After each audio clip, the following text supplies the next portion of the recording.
Ես ուզում եմ մի քանի հրետորական հարցադրում անեմ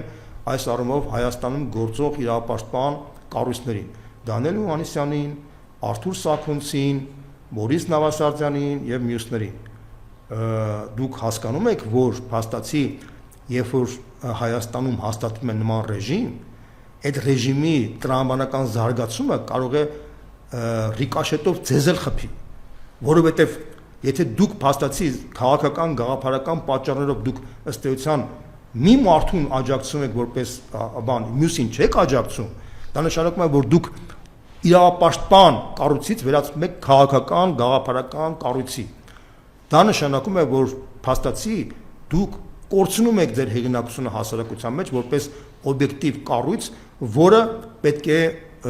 պաշտպանի մարդու իրավունքները եւ ըստ էության թույլ չտա, որ Հայաստանում հաստատվի բռնա ռեպրեսիվ համակարգ։ Ես ուզում եմ հիշեցնեմ ձեզ, որ երբ որ Ստալինյան ռեժիմի ժամանակ Բերիայի ռեժիմը հաստատվեց եւ տրոյկաներով մարդկանց կալանավորում էին, ապա առաջի հարվածը հենց ռեժիմի ներկայացուցիչները ստացան։ Յագոդան եւ Եժովը, որ ՆԿՎԴ-ի ղեկավարներ են, իրանք ամենակեղտոտ գործը իրանք են կատարել, որտեղ հետագայում իրանք եւ իրանք թիմերը գնդակահարվեցին։ Հետո եկավ Բերիան, Բերիայի հետո արդեն ինքը ավելի հանդարտ պայմաններում գնաց։ Ես ինչ եմ ուզում ասեմ, որ ցանկացած կեղտոտ ռեժիմ ի վերջո երբ որ դու սկսում ես հետապնդել իր քաղաքական գաղափարական հակառակորդներին, մի պահ ինքը կարմիր գիծը անցնում է եւ ըստ էության ինքը սկսում է վնասել նաեւ այն մարդկանց եւ այն շրջանակներին, որոնք երբևիցե իրենց քաղաքական հակառակորդները չեն եղել, որտեղ տրամաբանություն է դա բանանում։ Եվ այդ իմաստով երբ որ դուք փաստացի լռում եք եւ փաստացի Անդրանիկ Թևանյանի, Արմեն Աշոտյանի խնդիրները առանձին եք դնում եւ պաշտպանում եք միայն այն մարդկանց, որոնք ձեզ դուր են գալիս, ապա դուք կորցնում եք ընդհանրապես ձեր իրական դերակատարումը որպես մարդու իրավունքների պաշտպան եւ ըստ էության ես նույնիսկ հիմա հայտարարում եմ, որ առաջ է եկել իսկապես նոր Հայաստանում իրապես իրավապաշտպան կառույցի հիմնման գաղափար, իսկ կարևոր է, որ Հայաստանում ձևավորվի վերջապես այնպիսի կառույց իրավապաշտպանության ոլորտում, որը իսկապես կարողանա վերկուսակցական, վերքաղաքական եւ վերգաղափարական կառույց լինի,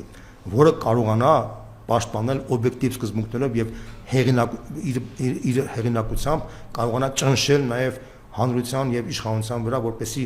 այն process-ները, որ հիմա վտանգի առաջ է Հայաստանը, կարողանան կանգնեցնել, որտեղ եթե այդ process-ները չկանգնեցնեն, Հայաստանը ուղղակիորեն գլորվելու է 37 թվական։ Ես ասեմ, որ այդ ճանապարհը մենք տեսել ենք Սաակաշվիլի օրինակով։ Սաակաշվիլի ռեժիմի ժամանակ ինքն էլ այն ժամանակ հակադրվեց Ռուսաստանի հետ, բայց վերջում ինքը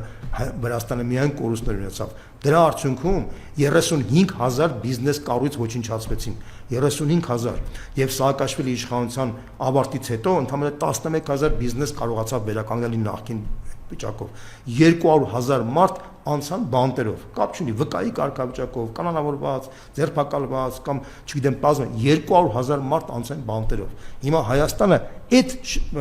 Ջերբանժյանի առաջ կանգնած Հայաստանի մենք պետք է կարող ենք թույլ տալ, թե թույլ չտալ, թե որ այդ ճանապարհով գնա, որովհետև այն բանը process-ները, որ մենք տեսել ենք Սաակաշվիլի ժամանակ, նույնը կարող է կրկնվել Հայաստանում շատ ավելի մեծ ողբերգական հետևանքներով։